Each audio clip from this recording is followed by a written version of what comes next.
Good day mga idol at isang mapagpalang araw po sa ating lahat.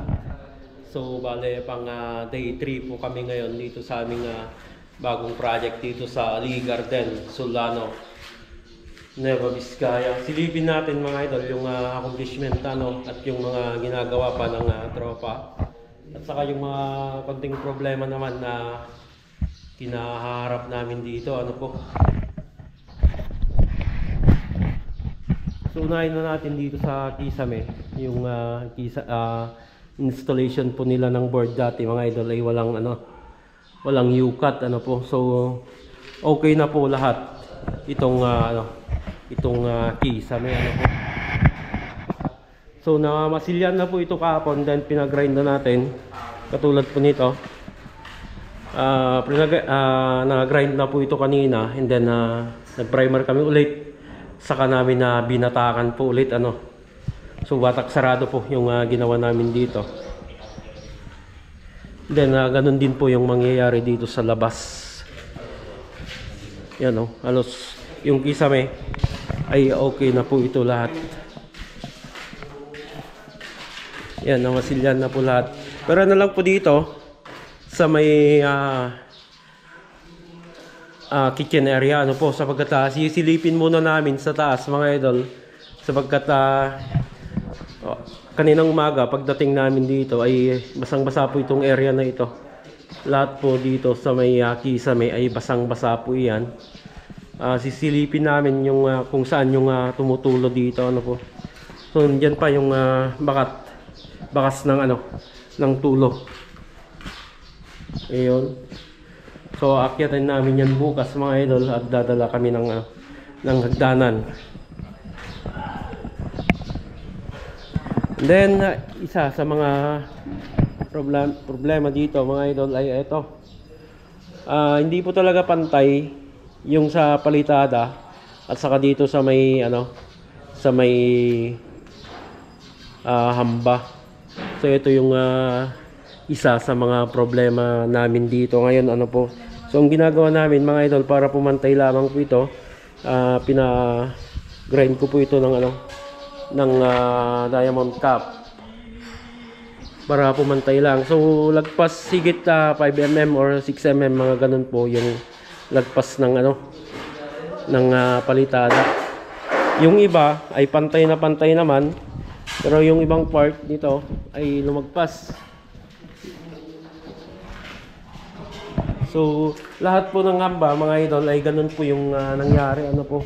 So okay na po itong iba na batakan na. Ayan Saka doon okay na rin po yan. May isang hamba pa na natitira na aayusin. Ayan. And then sa mga laylayan mga idol ng palitada ay doon din marami din po yung kailangan naming ayusin dito ng diamond cap, yung mga laylayan ng palitada. Hindi ko alam mga idol kung nabitin talaga yung palitada o sadyang hindi na inayos yung laylayan niya, sapagkat ang alam po nila siguro ay matatakpan naman ng tiles. Pero kung ano man yung nakita natin pagkukulang ng naunang nagtrabaho mga idol ay ayusin na lang po natin Okay mga idol, so hindi ang layunin dito para binidyo ko yung mga ibang hindi po ang layunin ko mga idol ay sirain yung naunang gumawa po. So pinakita natin mga idol yung nakita nating mali po. Hindi po ang layunin nun ay para sirain ko yung naunang nagtrabaho kundi para naman ito sa kalaman ng ating mga iba pang kasamaan sa trabaho o yung mga nagpapagawa po, para may idea na po kayo kung halimbawang ganito yung magiging problema ng inyong bahay po. So, konting problema lang naman po yan na makusolusyon lang naman po. Pero hanggat maaga sana mga idol ay maagapan na yan kung sa una pa lang ay maayos na, di ba? Okay. At ibang update pa sa mga ginagawa namin dito. And then dito mga idol ay pinasimulan ko na dito sa may septic tank. So dito po yung septic tank. 2x3 po yung yung luwang nito, and then sa lalim ay 2.5 to 3 meters siguro yung lalim po nito yung gagawin namin. And then sa tabon mga idol, diretso na dito yung tabon sa likod. Pinapadiretso ko na agad para hindi ma-doble-doble yung trabaho po. So bang hinuhukay, inidiretso na dyan sa likuran yung pinaghukayan po nila po. So sa lababo naman mga idol ay buhos na lang po ang kulang dito. Naantay lang namin yung sink para sa sukat ng yung butas namin.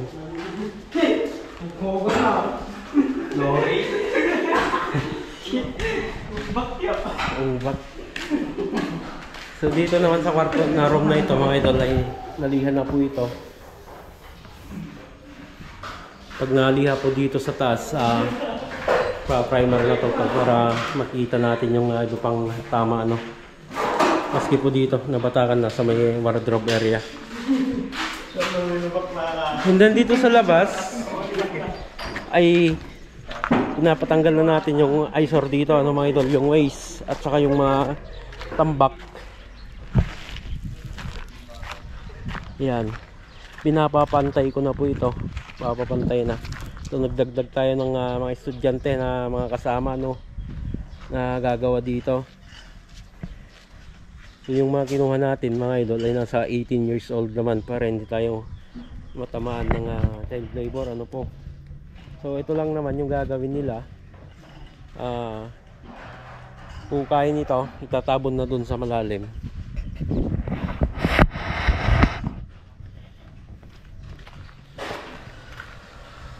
Ayan. Then update pa ang konti mga idol. And then pinasimulan na ko na rin tong tong sa canopy po. Magkakaroon po ng canopy dito. So may harapan, and then canopy din po dito.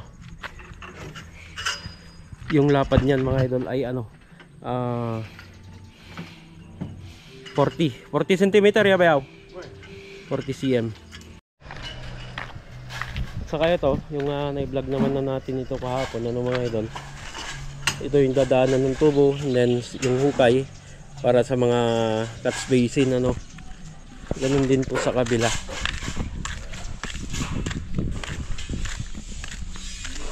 Ito na yung dalawang kinuha nating extra po mga estudyante po ito.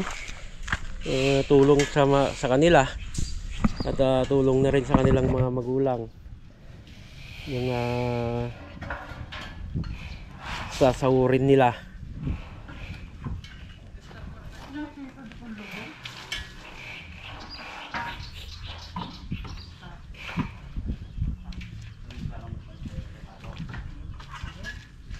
Yeah. Kaya? Mga pang one day lang mate. Kabra.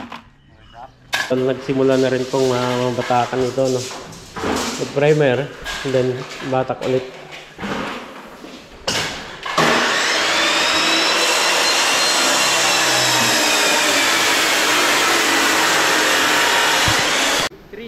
Later. Okay mga idol, so hapon na nga po So yung unang vlog natin kaninang umaga ay yun na yun yung mga idol, yung natapos ng tropa. Ayan. So ito yung sinandar kanina mga idol, mga primeran na po. So yung ginamit namin dito na primer ay Critex para hindi bumakat. yung ating ANB epoxy. So babatakan pa naman po ito. Batak sarado po lahat. Ayan.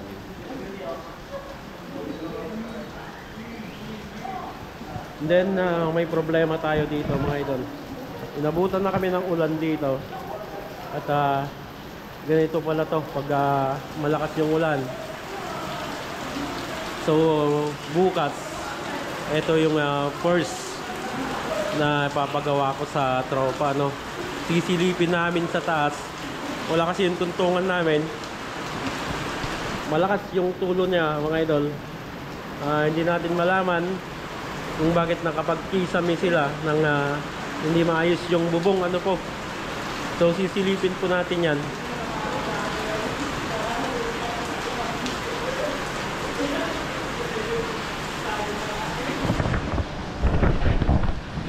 So yan mga idol yung update ngayong araw, ano po, ngayong day 3. So hanggang dyan mga idol, lagi tayong mag-ingat at God bless sa ating lahat. yakan.